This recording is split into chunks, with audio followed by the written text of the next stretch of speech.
How's it going, Godzilla fans, Kaiju fans, collectors, and just general people of YouTube? This is Chanzilla1964 coming back to you with yet another figure review.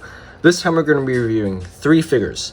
The Bandai Movie Monster Series Godzilla 1975, Mechagodzilla 2 from Terror Mechagodzilla, and Titanosaurus. All from, actually, the Terror Mechagodzilla. Same movie. So this is technically what you can call a movie set review. And I'm going to kind of coin that term whenever I review figures that come out, or sorry, let me reiterate that. Kaiju figures that come out from the same movie and all of them are present from that movie. So yeah, this is going to be Chanzilla 1964's first movie set review. Now granted, these are all limited Bandai Godzilla store exclusives, if I'm getting that right. So you can only find them on a Godzilla store, which is kind of a bummer because these are really, really good figures, and you're going to see why in a bit. Now, fun fact, these two guys actually came out in a box set way back when. And as well as I can remember, I think Bandai just reissued or re-released them as they were in the box set. Thankfully, they're more affordable because the box set is hella pricey. So yeah, with all that out of the way though, let's get right into this review.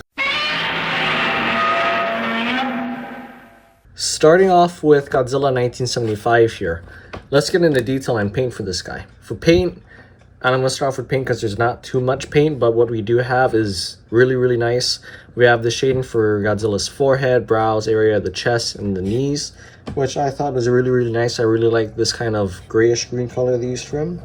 And then you're going to have this nicely individually painted teeth. The tongue on the inside is painted, and these really nicely painted eyes. I really like how they use this kind of glossy paint for the pupil because you can see the light shining off of it. And no, unlike the 74, yeah, unlike the 74 Godzilla figure, this guy's eyes are not painted, or the eye shine is not painted in. This is actually the gloss of the eyeball, of the pupil, I mean, for this Godzilla. So yeah, I really like the paint that they have on this guy. And then you have the dorsal plates over here. From the top all the way to the second digit of the tail, it's painted. It kind of cuts off there, but for me, that's not really a big deal. What I do find kind of interesting, and I'm gonna kind of say it because with this past review of 1973 Godzilla, his fingernails were painted very nicely, and this guy got no paint on his fingernails. I don't know if in the movie he didn't have any paint on his fingernails, but kind of a bummer that there isn't any, because I'm pretty sure he had white fingernails, if anything, at the very least. So that's kind of a bummer, but like I said, it's not a big deal because detail for this guy is amazing. From the detail on this guy's face, I mean, look at that angry grimace with the little pug nose kind of thing going on, to the inside of the mouth detail where you have this very nicely detailed tongue here. Then you got the body over here, you got his arms, the hand detail, very nicely done. There's not the same bumps that you saw in the 73 figure, which is kind of interesting to me. I'm not sure what those were for, but it's still a really cool detail. Legs are very nicely detailed. Toes very nicely done here. I especially like how it transitions from the foot to the leg, or from the leg to the foot, sorry. Tail is very nicely detailed. There's different segments, the dorsal fins for the tail, the underside of the tail, very nicely done. I love this Showa-esque tail over here. It's kind of wonky with this whole thing over here, which I feel like is just because they're using an older mold, so it's not quite as updated. But yeah, the chest over here is very nicely detailed. I noticed these little bumps on the chest for the 73 figure, and it looks like they kind of did away with the bumps, and it's kind of just more like texturing, which is an interesting little detail that Bandai added in here. Then moving on to the dorsal plates for Godzilla 75. Godzilla's dorsal plates are all very nicely detailed. You're going to find the kind of similar old detail that you got with the box set figure, or even with the 74 figure. Granted, there's a lot more noticeable detail on this figure's dorsal plates compared to 73's, but like I said, 73 was a great figure for its own reasons, and this figure is a really, really good figure for its own reasons too. A good amount of it being the detail, and how his face is it's just the angrier version of 73 and 74. Yeah, I really like this guy. Sadly, he's not my favorite, but he's my second favorite, which makes 74 my least favorite of the 3 suits, but it's neither here nor there. Jump into articulation, because we're kind of done with detail. His head turns all the way around. His arms can rotate 360. Legs can move 360 as well. 75. There's going to be glue cell at the tail. No rotation at the tail. So you got a total of 5 points of articulation for Godzilla. So yeah, overall, really, really good figure. Almost perfect. Paint's almost perfect. Our detail is pretty much perfect, besides this one wonky part for the tail, which for me it's personal preference. And articulation is really, really good, although it would have been nice to have the tail articulation, which I know the Bandai's been doing away with for Godzilla figures, which is kind of sad, but it is what it is. So yeah, it's a practically perfect figure, besides the toenail and the fingernail paints. Moving on to the second figure of the lineup, we have Mechagodzilla 2 from the Terror of Mechagodzilla. This isn't the one from Godzilla vs. Mechagodzilla with King Caesar, Mechagodzilla, Anguirus, and the 74 Godzilla. But jumping into detail and paint for this guy, right off the bat, I'm going to start with paint. Paint is amazing. I love the vinyl, or at least the paint that he used for a majority of his body, this really nice silver. And I like how it accents a lot of his kind of paneling detail with this gray or dark silver, I'm sorry, not gray, but dark silver detail. Like for the joints, this panels here. I mean, it's really, really nice. And it really helps to bring out the detail. Like even the bolts on the neck, and there's some shading on the tail too, which is really cool. So yeah, I like the paint that they used for the main body. Although the only other paint you're going to get is the Mechagodzilla 2 symbol. Very nicely painted here. No sloppiness on either side of my copy. Then you're going to have his ears, very nicely painted in this very nice red. And the eyes, very nicely painted with this orange. And I can't forget the tongue missiles in there. Camera will just focus. Actually, if the light will just shine in his mouth. There you go. Yeah, the tongue missiles are painted in there too. So, paint on this guy is spectacular. Love the paint on this figure. Jumping into detail. Detail is also spectacular. I love the detail for this Mechagodzilla. Granted, it's an old mold for Mechagodzilla 2, but the fact that this, not original, but this mold that they used back in the 2000s is still current is very, very nice, because it held up with the times. The fact that all the bolt details over here for the face, you zoom in on the face here, all the bolt details, the panels, the ear, his 2 little nose things, Mechagodzilla's kind of eyebrow grimace thing. I never noticed this little divot, which I like a lot. I'm only noticing it now. Really good piece of detail. The individually sculpted teeth, except for the top part. Then moving down, you got the neck part over here, where you can tell it looks like a vent, and it looks actually bolted on. Like the fact that this whole figure looks like it was a mishmash, not really mishmash, but it was a robot that was built and put together.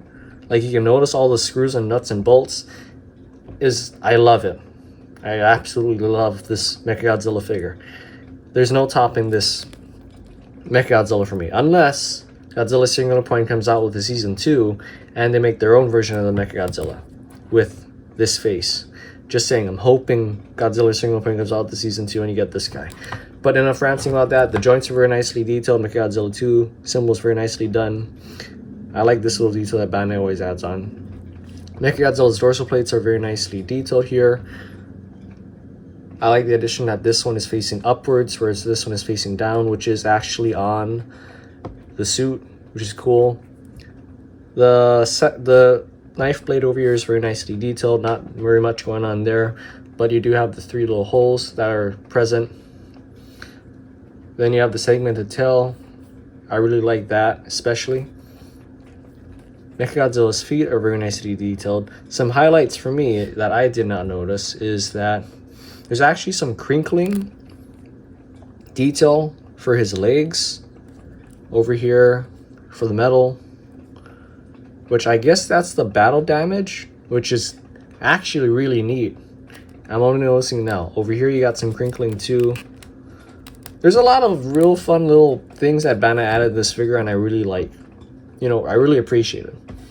I really especially appreciate how they have this little under the feet detail, and how all the missiles are pretty much how they're supposed to look. They have, because the missiles, so fun fact, Mechagodzilla 2 is a whole different Mechagodzilla from the first Mechagodzilla that came out in Godzilla vs. Mechagodzilla. So yeah, we'll do a figure comparison and I'll go through that in another video, but detail on the sky, perfect. Paint, perfect. Articulation is also pretty much perfect. Arms move, head moves all the way around 360, so you can have him looking like this, and he can have his arms up here. So you can have him fighting two monsters if you want. Then his legs are going to be able to move 360, and that's all their articulation. You know, I used to have this figure before. Granted, it was the original copy of it, but my copy, there's a glue seal here, and it looks like there's still a glue seal here, but the waist could move. Although, thinking back now, I'm not sure the waist was supposed to move because it is Mechagodzilla, and he turns his head, if anything, not really his waist. So articulation's perfect for this guy. As much as I missed the waist articulation is perfect. No complaints. So yeah, this might be the top figure for me, honestly, because,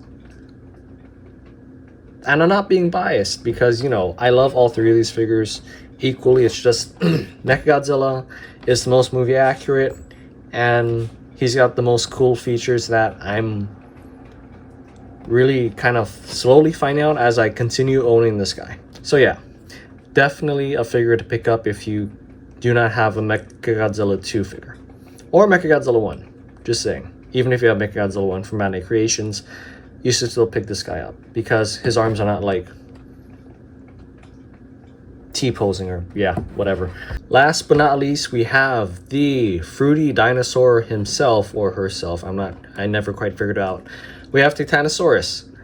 Now, start off with paint for Titanosaurus because I know Titanosaurus is not this dark and this brown in the movie, and I know his dorsal, I'm not dorsal, but his fins are not, the tips aren't white.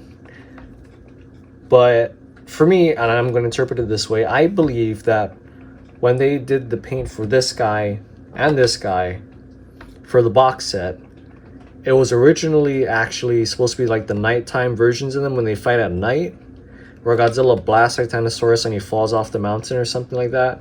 Because, I don't know, the movie's kind of crazy where the fights go from the morning or the afternoon time into the nighttime, and it's kind of nuts, but I love it.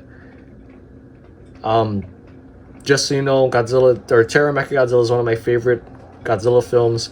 But getting back to Titanosaurus here, for my all intensive purposes, I'm going to assume that this is supposed to be the nighttime version of Titanosaurus. And that's why his colors are very darkened. Because in reality, or in the, you know, for his suit, this is his, you see this red here?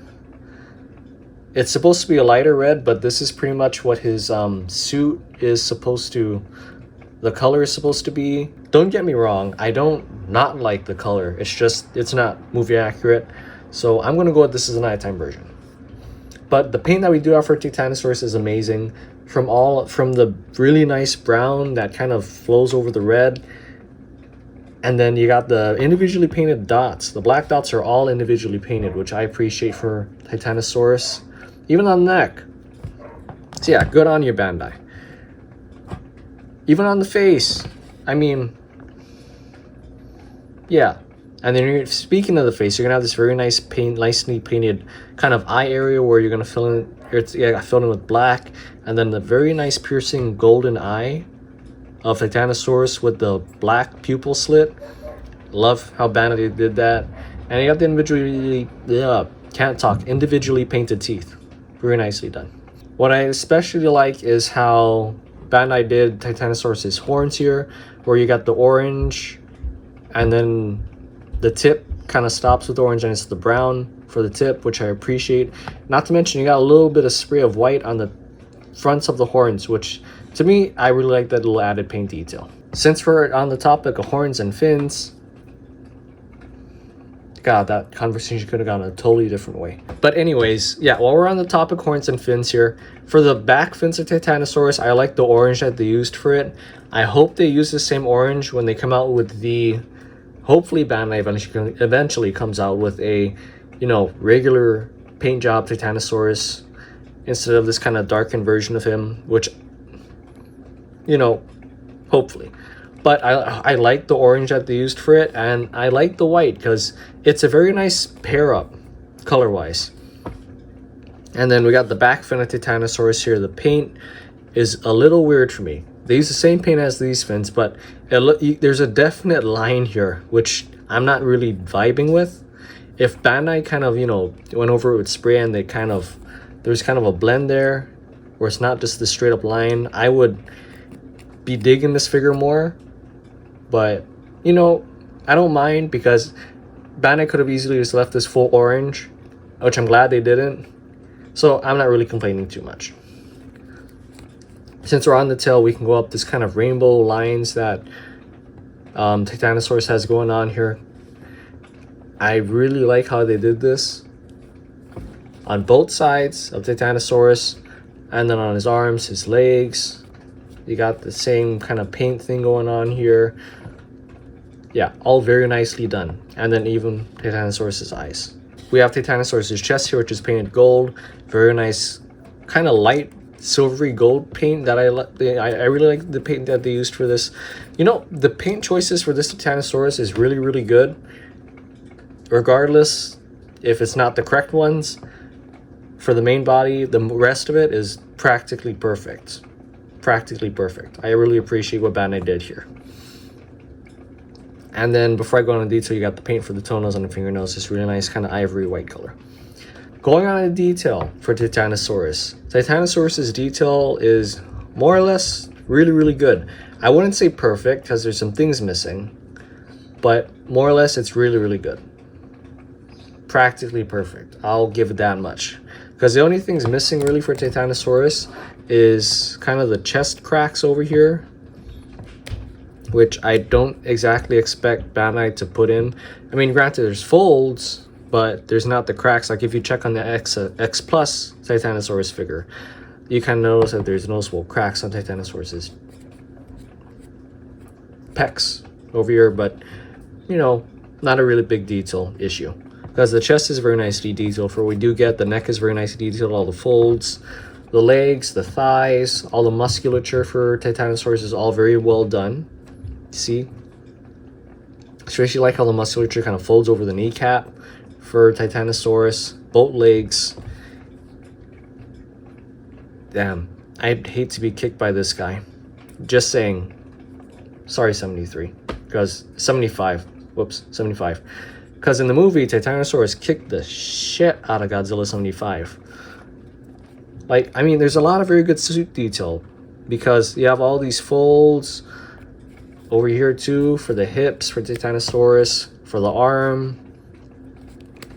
All the detail here is amazing. It's wonderful. It's great. The fin detail, really, really good. Really, really, really good.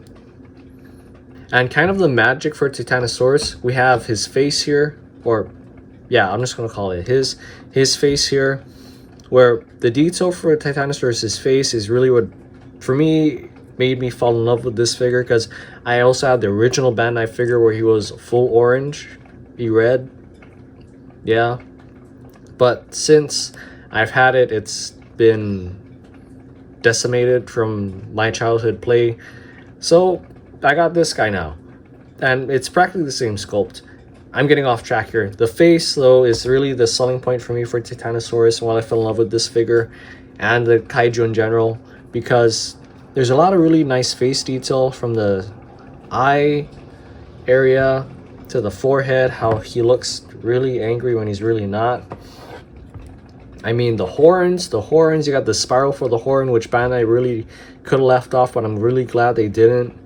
The fin over here is very nicely detailed. And then if you look over here, something they don't do with many figures, especially not the Ghidorah figures, you got a tongue over here for Titanosaurus. They molded in a tongue. It's not painted, but I honestly, I'm fine with them not painting the tongue. But you know, it's the little details like that that I really appreciate that Bandai puts in for their figures.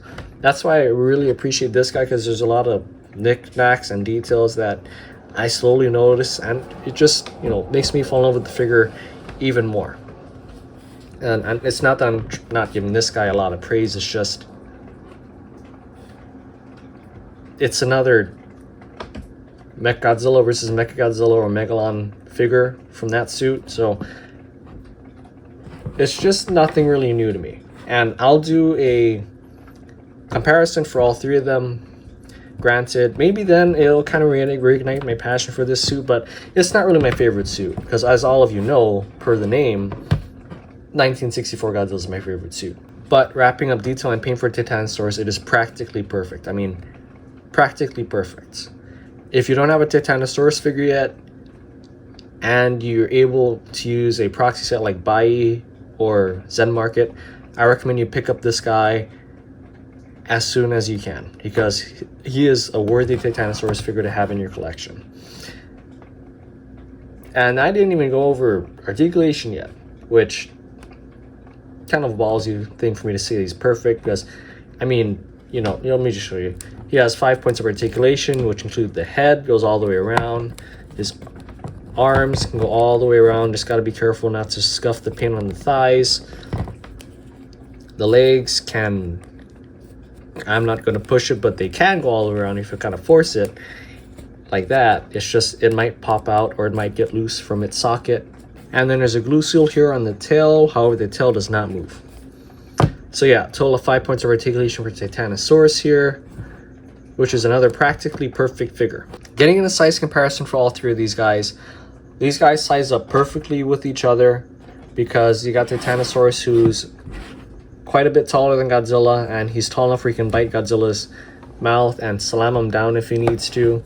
And then Godzilla's tall enough where he's kind of eye level with Mechagodzilla, but Mechagodzilla's a little taller with the hook. So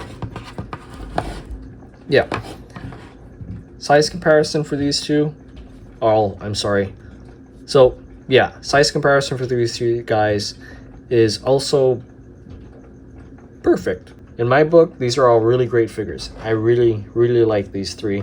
And I'm glad that they kind of came out all together at once, rather than he came out, you know, 1 month, he came out the next month, he came out the end of the next month, or something weird like that. So yeah, personally for me, this is going to be my analysis. If you guys have a chance to pick these guys up, if you guys don't have these guys in figure form yet, now is the time to get them on the Godzilla store through proxy sites like Bai.com or even Zen Market. If you're going to go to eBay, just be careful not to pay too much for these guys, because the aftermarket's a bit pricey for them, since there are Godzilla store exclusives. Just be careful, is all I'm saying. But if you don't have these guys yet, definitely pick them up. This will do it for today's review though. This has been Chanzilla 1964 saying, if you guys like this video, be sure to hit the thumbs up button down below. If you guys think I may miss anything for any of these guys, do let me know in the comment section down below. And if you like what you see on the channel, be sure to hit the subscribe button, because we have some more coming for the Chanzilla 1964 400 subscribers celebration week. Pretty much, yeah. This being the second, I'm sorry, not the second, but the third set of pretty much figures in the lineup, because we got through the Hedorah, landing forms, figures, 2 figures, then we got through Godzilla 73, third figure, then we got through these three guys, so there's 6 figures out of the way, and there's a whole of 8 that I mentioned. So who do you think is going to be up next? Because I can say we have only 2 left. Rose Biollante Bandai Movie Monster Series figure and the Bagan Movie Monster Series figure. And I can say, stay tuned, because these next two figure reviews and the shorts are going to be throwing you guys for quite a ride.